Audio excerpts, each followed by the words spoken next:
Hello, everyone, and happy Third Thursday. Welcome back to those who've previously attended a Third Thursday event before, and welcome to those who are tuning in to Third Thursday for their first time. Can we actually just get a show of hands, virtual or your real hand, to see how many of you are tuning into Third Thursday for your first time? Welcome, thank you. So for those of you who don't know, Third Thursday is a cross-college collaboration, and we host these speaker series on the third Thursday of every month. So we bring in local innovators, speakers, and creatives to you so we can learn from one another. When we were on campus, we would usually have some treats and coffee, but in this virtual format, we have a new way to get coffee to you. So if you live near an Equator coffee shop, so there's one in Westboro and there's one in Almont, you can enjoy a free coffee on us. All you have to do is visit Equator Coffee's mobile ordering site. So I think Leanne is just adding those links to the chat. Thanks, Leanne. And you can choose anything off their mobile store menu upon checkout. You just have to enter the promo code, and it's Third Thursday in capital letters, and $2.85, which is equivalent to a free large drip coffee, will be deducted from your purchase. So after you check out, you can swing by either location, the Westboro or the Almont location, and your promo code will be valid all day today and then tomorrow until 4 p.m. So you can start your Friday morning off with a free coffee. So before we get started, we're just going to share a couple of housekeeping items. We would like to encourage everyone to keep your cameras on for a little bit of face-to-face time, but we ask that you please stay on mute for the duration of the event. If you have a question for one of our panelists, you can submit your question via the chat, or you can raise your virtual hand and then we'll call upon you live to ask your question. So now to kick the event off, we would like everyone to now open up the chat. So this is the tab along the bottom of your screen. In a couple of seconds, I'm going to give everyone a question to answer. So you can type out your answer in the chat, but don't press send. We're going to all send our answers at the same time. So the question is, what is your favorite neighborhood to cruise around in Ottawa? So you can type it out. It could be the Glebe, Hintonburg, whatever it might be. You can write that in the chat, and then I'm going to count down from 3, and then we'll all press send at the same time. So give everyone a couple of seconds. Okay, so 3, 2, 1, go. Perfect, awesome, quite a variety. So I definitely recommend everyone checking out those answers, especially while it's still nice out. You can check out some of those neighborhoods if you haven't already.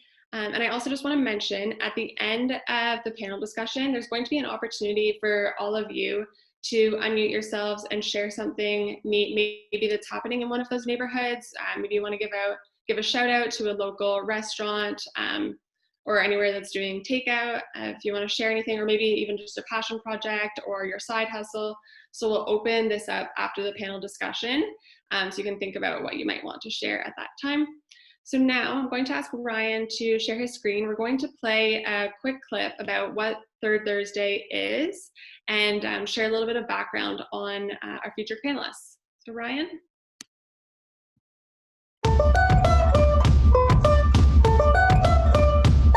Hey, Algonquin College, we're launching the 3rd season of Third Thursday. What's Third Thursday? Third Thursdays are conversations that spark ideas and create community. Every month, we invite local experts and innovators to share stories that inspire and empower listeners. This year, in our virtual edition, we challenge you to tune in on the third Thursday of every month. In a new location, in your home. We challenge you to change your space into a place. And we'll bring inspiring innovators from inspiring places to you, virtually. Let's explore this new reality together. Students, employees, alumni, and community partners. Forge meaningful connections while learning from each other. The Third Thursday community is story-driven, curious, and collaborative. And we're not afraid of perspective shifts or pushing the envelope. We skip the small talk and dig deep into topics that matter.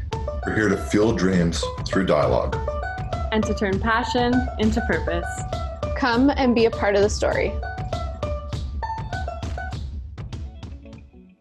Hey, Algonquin College community. Have you cruised around the capital on an e-scooter, or maybe you've seen the Thursty Pedaler roaming around the Glebe? My name is Michelle, and I'm super excited to invite all of you to Algonquin College's third Thursday panel discussion on the theme of micromobility. We are going to be joined by Austin Spademan, Bird Scooters Ottawa manager. Bird Scooters Ottawa has seen more than 120,000 trips since they launched their pilot project this past July. Bird e-scooters have also proven to be a proud supporter of Algonquin College graduates. Alumni from across several AC programs have helped Austin and his team launch and maintain this Ottawa e-scooter pilot program. We are also going to hear from Allison and Jessie Schenk, the co-owners of the Thursty Pedaler. This is Ottawa's one-of-a-kind 10-seater human-powered bike. Riders make their way to 3 distinct stops while taking in the vibrant Glebe neighborhood.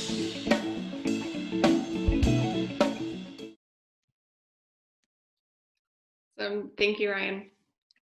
So both Bird e-scooters and the Thursty Pedaler are fairly new to the city, and they're super unique and founded on creating communities, whether that means bringing people together or just making the city more livable by improving mobility. They both had to adapt to the pandemic, so we're going to hear about that.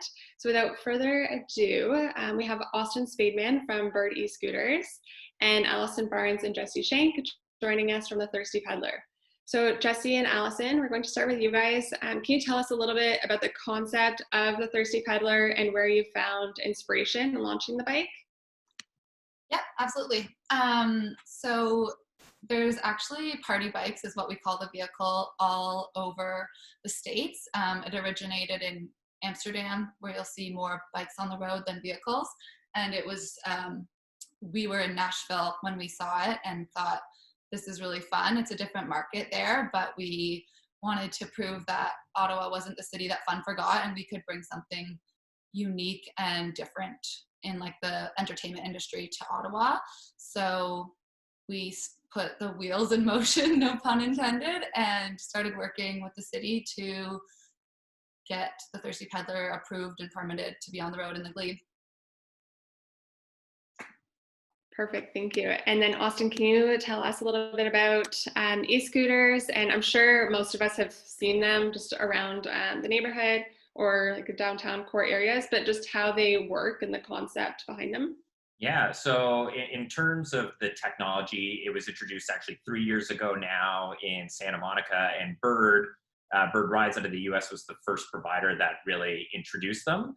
But what's kind of cool about Bird Canada is that we're actually a separate Canadian owned and operated company. And so we've now been in existence for 2 seasons. We started last year in Calgary, Edmonton, and Montreal. And this year we're in Calgary, Edmonton, and Ottawa. The way it works is basically it's a dockless scooter system. So if you see one of our scooters at the side of the street, all you have to do is sort of have the app on your smartphone. You can scan the scooter using the camera on your phone, and then it's unlocked and you can ride it all around the city of Ottawa. And it's really, it's that simple. Very cool. And it's a pilot project, right? So do you have any insight like what'll happen maybe next year, or is? Yeah, so, well, what's crazy is it is a pilot. And so we've been here since mid-July, and we have a finite end date for this year. It's October 31st. And what's crazy is you quoted a number, you said over 120,000 rides. Well, since I gave you that number, it's now 140,000 rides. So it's been insanely popular.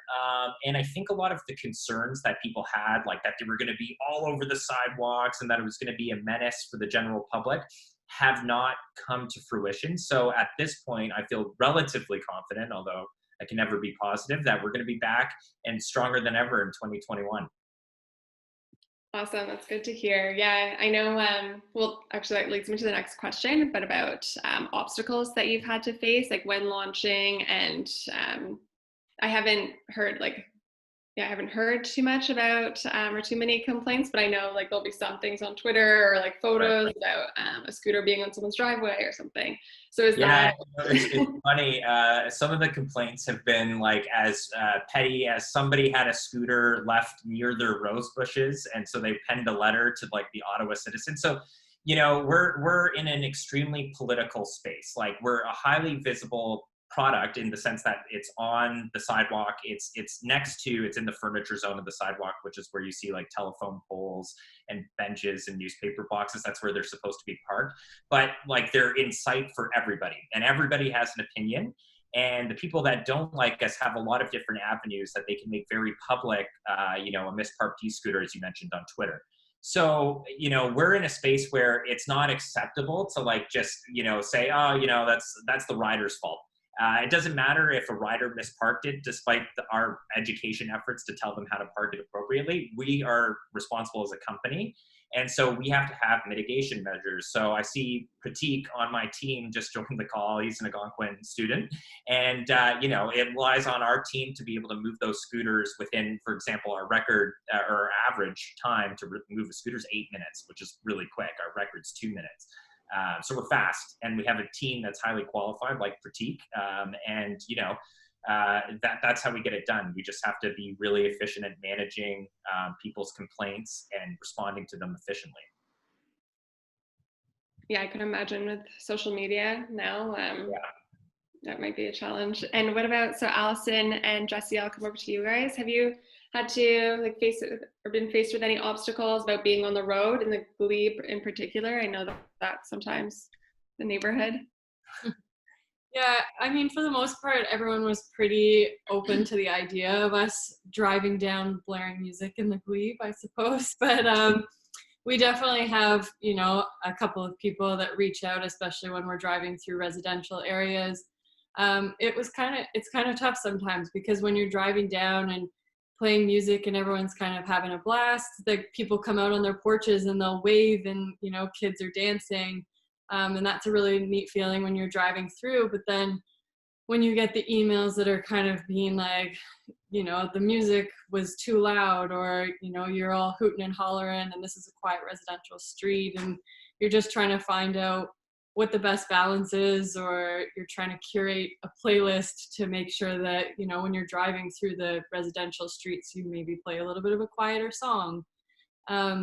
So as we moved along, we did have like our specific route at the beginning. And then as we started to get a few people that weren't as happy, we kind of jumped back and forth between different streets, depending on what time we're riding, just to make sure that, we're not pissing too many people off, or because of like rush hour and you're driving down Bank Street, it's a lot easier to do it at 9 o'clock at night and you just do a straight shot kind of down Bank Street, so that we have the ability to kind of keep doing what we're doing. Yeah, we had flexibility in our route, and when we have received emails about maybe going down a residential street with children in the houses after 9 p.m., people are often very pleasant. So the emails were like, you guys are having so much fun, it looks great. I don't think our side street in the Glebe is on a direct route to any bars. Can you please not come down at past 9 p.m.? Like pleasant and reasonable requests that we would be like, yeah, we're not going to go down that street after a certain time to respect the homes and families that are there. But one pain point this summer was the song WAP. Everybody wanted to play it, which we cannot play in the Glebe residential neighborhood. So curating the playlist to be like family friendly in certain zones is like a weird obstacle we always have to manage. Yeah, I didn't even consider that. That's so funny. And what about, do you have partnerships with the restaurants and the bars that you guys go to, or how does that work? Is it just like, do the attendant or the guest, do they choose which bars, or is it like a set? We had a set route last year. This year we introduced new partners. So last year, just to keep everything simple, in our first year, we did 3 partners. It was the same local establishments each tour. This year, there was interest from local places to get on our route because they want to see people go through there. And it's a very organic way to like show things on social media, because people are often, documenting each stop along the pub crawl. And so people could pick a more curated tour route this year out of our established partners. But at each location, each place would have a different sample to offer upon arrival and a different drink special exclusive to our riders. And because of COVID this year, it's been like literally different every week, but with different restrictions, of course. But there was like Banditos, for example, is our last stop, and you couldn't get a group. You can't have a reservation at Banditos if you're just like a normal patron or guest, but through us you could have a reservation. So that was kind of a value add in regards to what we offered. And a lot of places didn't want groups above 6, which they would have special exceptions for our tours, which was great. And I know you mentioned just this summer with the changes. Can you speak to a little bit about that? How you've, so this is your second year of being a business. So obviously, and it's a seasonal scooter. So what, how have you guys adapted or changed? Yeah, we were pretty excited to get our second season, and then kind of when all of this hit, it definitely got pushed back. And then starting out, the bars were told that they could open, and then we couldn't jump on that right away. Like we tried to, make sure that everything, or like how we could make it work. We can hold, as of last year, we've held 15 people on the bike, and you could book it in pairs of 2, or you could book it in a single, or you could book the whole thing. But this year we just moved to booking a minimum or a maximum of 10. So it was just, if you had your group of 10, minimum it takes is about 6 or 7 people to ride the bike. 8 is probably the most ideal. So it definitely threw a little bit of a loop in it, just because you would have had to find that group of 10 and also felt comfortable riding as well. But at least it was an outdoor activity, so that was beneficial. And then we did the masks, we did the face shields, asked people. We didn't make it mandatory to wear the masks on the bike because we were dropping them off at patios and they were in the same bubble, but the rider or the pilot was always wearing a face mask, face shield. And Austin, I'm going to come to you to hear a little bit about how you had to adapt and change. Well, I guess, so this was your first year and you launched in July. So it was like mid-pandemic or mid-June, was it? Yeah, it was like, so I could explain a bit about like the background behind it too, because like obviously in March, we're about to start our summer season. And then when you find out like, there's a pandemic going on, you're like, oh, my job, oh no, this can't be good.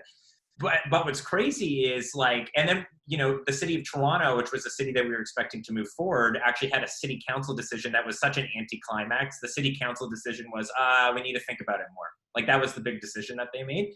And so what nobody expected, like on the Bird Canada team, was that Ottawa, of all cities in Ontario, was going to be the one that's like, you know what, we're going to be the first on this. We're going to be the pioneers for the province of Ontario. Like it totally came out of nowhere. So I had 2 weeks notice to move to Ottawa, like uproot everything and launch the city. And what's weird about Ottawa is, they were forward thinking with this. They realized that because of COVID, nobody wants to take mass transit anymore. And you have the risk of, if everybody's taking an Uber, that actually is not the best from a social distancing perspective / COVID safety perspective.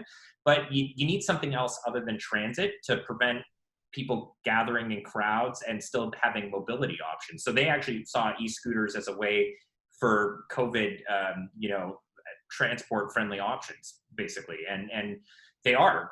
They're very safe if you're following the appropriate precautions, which is essentially, making sure if you have a pre-moistened disinfecting towelette, wiping down the handles and sanitizing before and after use. They're very safe if you're doing that. But we just did not see Ottawa coming. It was pretty funny. And we're here because of COVID, which is a pretty unique situation to be in. Okay, and can you actually talk a little bit about your location, your setup? I think one of somebody who works at Algonquin College, his son helped set up. His son is a student at the college, but helped set up your warehouse area. Can you speak a little bit about that space? Yeah, so that must be Mohammed on my team, who's like our actual very first sort of employee on the team, was an Algonquin student. And so basically, the executive team at Bird Canada is like, Austin, you got to go set up a warehouse. I'm like, I have never done that in my life. What are you talking about? And so basically it was pretty funny. Like we had a secure space, and we actually got, if you guys have ever heard the Zibi sort of development, it's around Booth Street next to the War Museum and the Holocaust Memorial, where we're kind of like right across the water from those two. And basically, we had to take this heritage building that they're about to completely redevelop into like a really nice shopping area. And we had to move in several hundred scooters, about 500 scooters, and set up a warehouse from scratch, which I have not done, my team had not done. And basically what it was is like me Googling how to set up a warehouse essentially, and, thinking through the efficiency of space, like how are we going to move scooters in and out of the transport vans? How are we going to set up the electrical work? And then where are we going to repair the scooters? Because obviously they need consistent maintenance over time. And so, yeah, that was a really unique experience for me, and something that, I don't think I would want to ever be a first time setting up a warehouse again. It was not fun like the first 2 weeks, but having Mohammed there and as support to set it up was awesome. And he's an Algonquin student. Awesome. And now when you're so the pilot project, like you have your end date, you'll have to move everything out, and then if it gets like if you're going back next summer, you'll have to do the same thing. Like is ZB, like is that location still, because I know they're under construction and things. Yeah, so it's an old warehouse, and we are actually going to be the last people in that warehouse. So we won't have the same space next year. So basically we're going to hibernate our scooters, meaning like put them in sort of a deep sleep state where the battery life is preserved because it's not using any electrical. And we're going to have them all stored, and then we got to find a place for next year. So that's going to be my fun adventure for next year, is finding a totally new warehouse and doing it all over again. But at least it's the second time, so I kind of know what I have to do now. Right. So yeah, but that's what's going to happen next year. We're going to need bigger space as well, because we're hoping that it's going to be an increased fleet size, and our warehouse right now is quite small. Oh, right. Yeah, it's pretty neat. So Ryan and I went and toured around, and yeah, it was so neat to see all the scooters. But I guess like if you just want to go like get a scooter, like you can't go to that location, right? It's just wherever. Yeah, that's where we charge them and repair them. But basically, you shouldn't have to come to that location to find a scooter. The goal is we should have enough on the streets where, as you're walking to our warehouse, you're going to pass by 8 on your way that you could have grabbed. So don't come to our warehouse looking for a scooter. We won't be able to help you, but I could show you around if you stop by. Yeah. Cool, thank you. And Allison and Jessie, I'll come over to you guys. So you also have a seasonal business. So can you talk to us a little bit about like where, because the bike is obviously massive, so how you guys are storing that, and what does that look like? Yeah, we start and end in the Glebe, and our start and end location is right beside Kunstad Sports, which is like an outdoor bike ski shop. So we rented a space from them, and we store our bike in a shipping container, which is great because not having to like rent lease space or have overhead in terms of like a storefront is really great, obviously, for our bottom line. So we just have a storage container that we keep the bike in, and it was strategically placed with Kunstad because we needed a lot of guidance for bike maintenance. One thing about owning a large vehicle that's foreign and no one knows anything about is having it near bike technicians was a great business decision, because maintaining such a unique vehicle with a lot of like bearing a lot of weight and jumping and intoxicated people. So yeah, we have it stored at Kunstad's, the long or short answer, and it was a great place to have it. And their crew is so great in terms of helping us just keep it functional.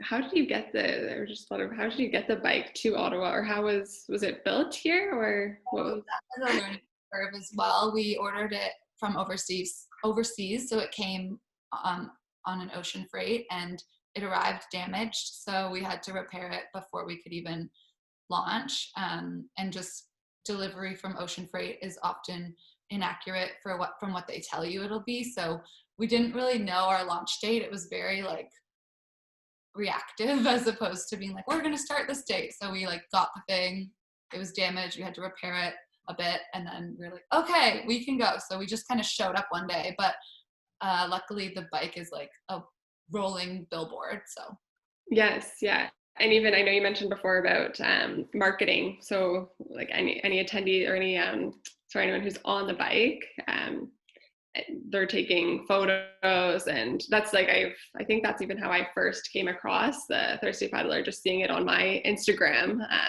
And then same as Bird Scooters. Like I wasn't in Ottawa for the first part of the summer, and it was just seeing on social media. So both of your businesses kind of like market themselves, I think, a little bit, which is pretty neat. Mm-hmm. So now, Jessie and Allison, where do you guys see like next year? I guess everything depends on the pandemic, but do you have like a vision for the Thursty Pedaler, or are you always thinking about changing? Like I know you've introduced the coffee stops. Is there anything else that you're thinking for the future? Yeah, and last year we did a couple different type of routes. We did a route in Hintonburg. We took the bike there to kind of test that out. This year, when we weren't really sure what was going to be happening with the Glebe, we were kind of looking at small town tours and going to Carleton Place or Almont and doing something out there. So I think in our future, we would love to look at a second bike. We have a soft spot for the Glebe, and I think that will always be the home of one of our tours. But as we grow, I think it would be really nice to get a second bike and do, whether or not it's one where it's a little bit, we can travel it around a little bit more. There's no suspension on the bike, and so it's pretty hard to tow, and it just like has a lot of wear and tear. So maybe a bike that we can take to different locations and allow people, like we've had people reach out from Calabogie before and just say, you know, can we get one out here so we can ride it around Calabogie for a birthday tour? And so if we can get a bike that either is just stationed in a secondary spot like Hintonburg or maybe the market, if we could get down there, or get a bike that we can transport around a little bit easier to do different sites. All right. Yeah, that's so neat. And even like I'm sure, I don't know, like even like wineries, or there's like so many other little neighborhoods that you could go to in the Glebe, or sorry, in Ottawa. Are there, do you know if there's any like in Montreal or Toronto, any bikes like? Yeah, there is.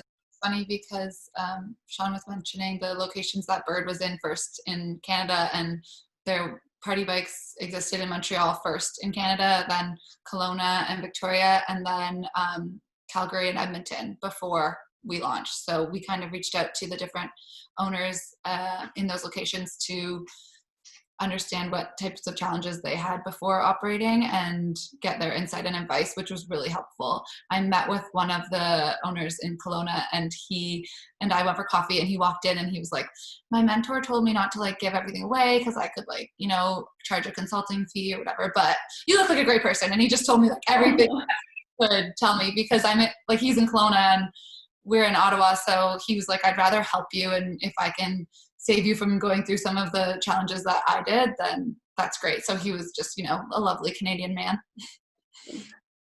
Yeah, that definitely seems like a theme, like having a mentor to when you're first like launching your business. Austin, do you have someone, well, I guess Bird Canada, like you could reach out to someone in your position, but within like the Edmonton location? Is that how that? Yeah, so I basically have peers, and the good news is like anytime I'm concerned or haven't done something my first time, there's also somebody else that hasn't. So that is huge. But I do think it's important to have mentors overall, and from like, you know, my prior roles in just life in general, I have a really good support network, and you better believe I was hitting them up on my cell phone all throughout this summer, asking stupid questions that I have that seem obvious. And you know, the number one thing is my dad, I think would be like, I'm not my dad, okay? My dad is a plumber, he works with his hands. I'm like very much like, let's call somebody. You know, I don't want to touch that. That's gross. But this role, like repairing a scooter, I now know how to completely disassemble and reassemble a scooter. But like I had to kind of go through that process, and so my dad is now like the number one person I call to ask technical questions, like what drill bit does this thing need? Because I have no idea what I'm doing. So that's been good too. So my dad's also become way more of a mentor over the course of this summer than he ever has in any corporate work. Right. Awesome. Yeah, I definitely feel that with my mom ask everything. Okay, now we're just going to open up the questions. We'll see if anyone has a question from the audience for our panelists. So you can ask your question to another panelist by raising your hand, your like virtual hand, or you can type it in the chat. So Megan just said, that's so smart to partner up with Kunstad for sports maintenance. Austin, I live in Centertown and see the scooters every day. Nice. Okay. And are the scooters, they're in, like, are there key neighborhoods? Like I live in Hinchinburg and I always see them there. Yeah. Would they be in Barhaven? Is that, or no? No, so our zone, we have to keep it, so we have an operational area and it's basically like an invisible fence. And because I'm only allowed 260 scooters in the city at any given time, like on the streets, we had to like limit it to, like you said, specific neighborhoods. And right now it's Hintonburg, Preston, obviously Centertown, a little bit in the Glebe, and like Byward / Shady Hill and Elgin are kind of the main areas. Okay. And can you speak a little bit about your competitors? Like I think there's Lime as well, right? Did they launch around the same time, or? What's funny is they are all like they were all so bad at following the city of Ottawa's very clear guidelines that I had like a week where we were launched and there was nobody else in the city, so it was cool to be like a monopoly for a week, although competition's good. It keeps us on our toes. But basically, yeah, so Lime is one of the competitors, and the way I would describe Lime is they are an American company with sort of American operations teams operating within Canada, whereas Bird is Canadian with a Canadian, Bird Canada's Canadian with a Canadian operations / management team within the city. I live in Ottawa, like I'm at 111 Cooper, I'm staring at, you know, the canal area right now. Then you have Roll, which is the newest one, and they're like a smaller Canadian player. They only have 80 scooters in the city, and they're more of like what I would describe as like the recreational market is all they go for, really. So you find them, they're more for like just scooting around in a park versus a commuter tool from point A to point B. Right. Okay. And I know when I was actually on site, I was speaking to there's someone who works for Bird Canada, and he was saying, sorry, oh my gosh, I lost my train of thought. But it was actually related to something like your pricing approach. Yeah. So how that pricing works. So are you in line with the other companies? Yes. Yeah, we are. What I would say is what's unique about us is our competitors use gig economy workers. And if you're not familiar with that, it's basically like you pay somebody a toonie to take a scooter in their Honda Civic and charge it at their house overnight or their condo. We don't do that at Bird Canada. So what's unique about us is every single employee of Bird Canada, like Pratik, who's on this call, is internal labor. So Pratik like works for Bird. He has 40 hours a week, or like, you know, the full week worth of work. And what that enables is like a higher level of quality. So basically we charge $1.15 to unlock the scooter and then 35 cents a minute. The way that works out is for 30 minutes, it's about $13, but you can get anywhere in the city within our zone in that period of time. Like if you're taking longer than that, you are taking a recreational scooter ride as far as I'm concerned. I've done it all throughout the city. And you know, what that means is from a price point perspective, we're more expensive than a bus, but we're far cheaper than an equivalent Uber, normally 40% cheaper than an Uber. And we're another tool in your arsenal of getting around the city of Ottawa. But yeah, that is in line with our competition.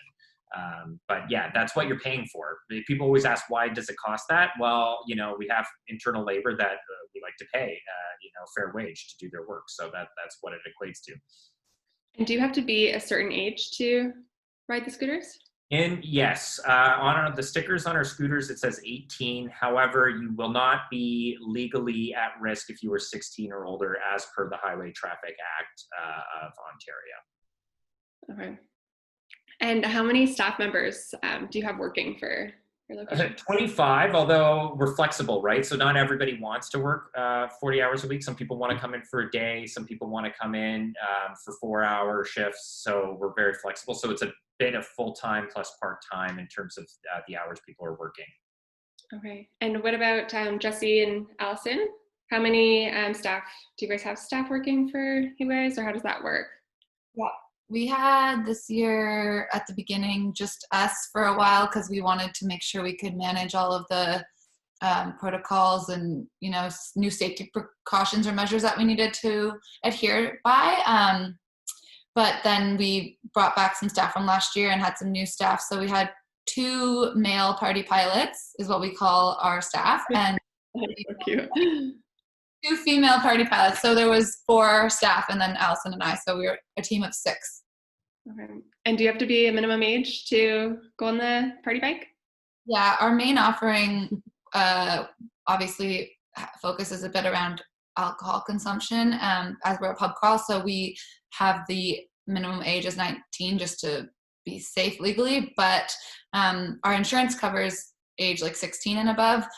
Or that's a lie, 12 and above. We did a birthday ride this year to try out a kids ride. So we did like a 12th birthday party to see if they could actually pedal the, like power the vehicle because it was strength. And it was funny. Some smaller kids couldn't reach the pedals, and attention of kids is a different task than holding the attention of adults.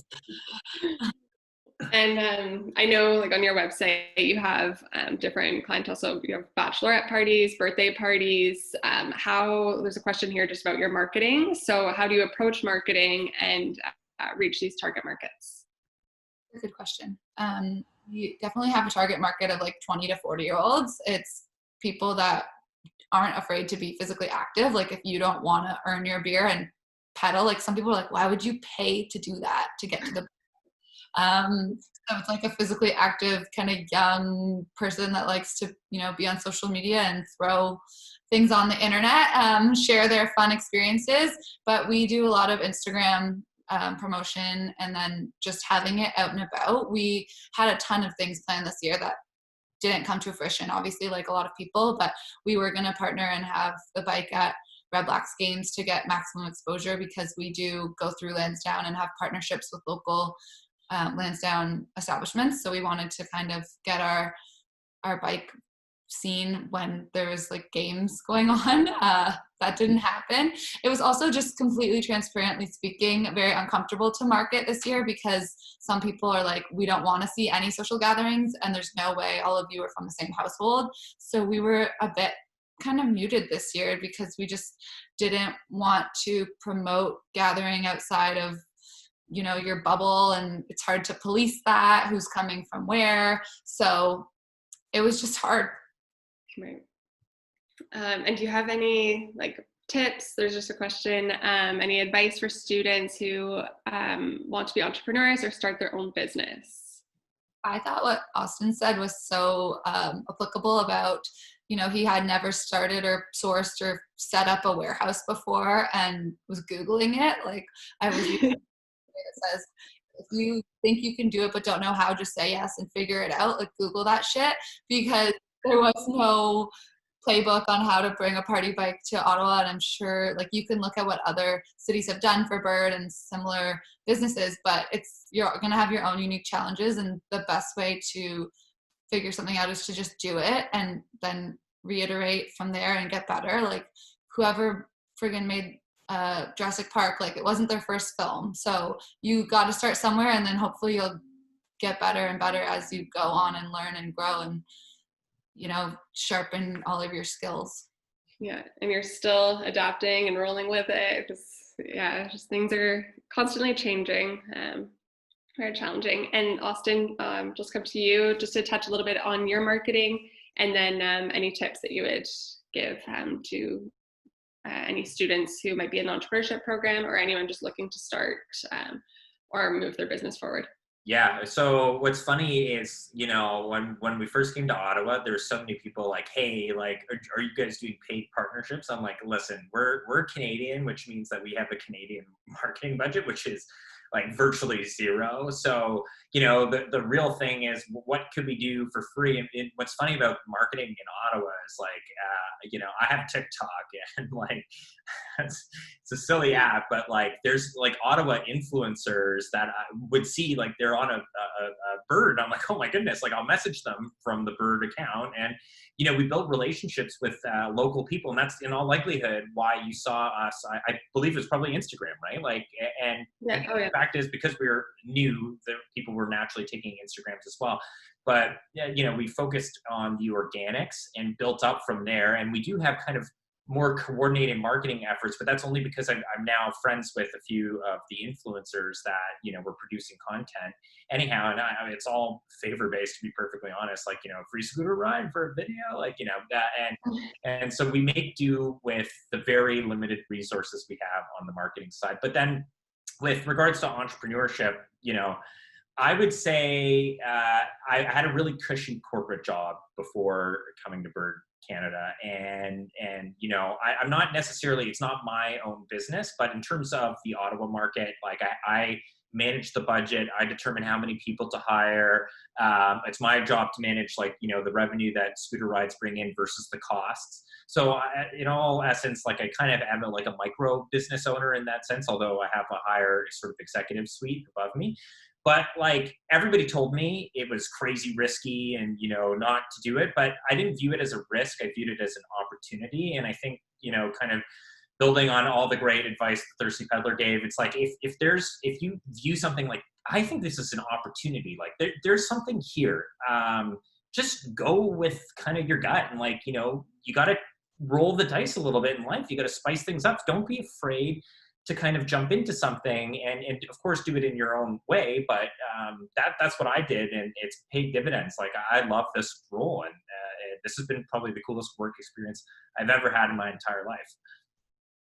That's very cool. Awesome. And Elliot, I'll just get you to add the links. So if anyone has or wants to check out your marketing, so Leanna, if you could just add the Thursty Pedaler and e-scooter. Oh, awesome. Thank you. So if anyone wants to check out their website and just see their marketing. So there's one more question. Actually, we have two more questions, and then I'm going to open it up to the community for the soapbox.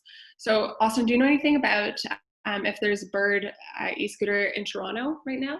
So no, not yet, but we're in very high level ongoing talks with Toronto, and I'm actually in those talks. Like I'm always, because they like to use me as the Ontario, like, listen, Ottawa likes it, why don't you? Like, you know, yeah, so basically it's ongoing. I'm very hopeful for next year.